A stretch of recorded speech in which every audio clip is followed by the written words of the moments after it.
ஐயா உத்தார நாராயணே போரே நான் உன்னுடைய அபூரத்தை விட்டு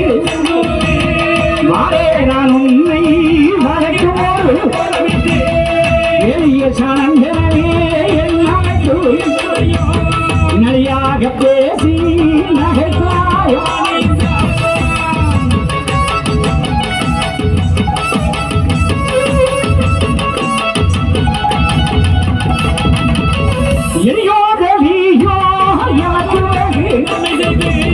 நீ அறிய தருமோ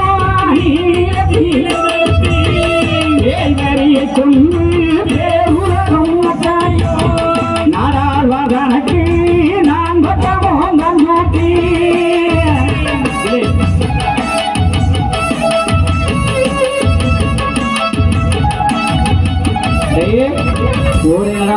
உன்னுடைய திருவனந்தபுரத்து போகிறேன், ஆனால் வருவேன். உன்னை வணக்க ஒரு கோரவிட்டு என்று சொன்ன இறைவன் தான் 1008 மாசிலே அலையாடும் செந்தூர் கடலுக்குள் வந்தானே என்று எவனுக்கும்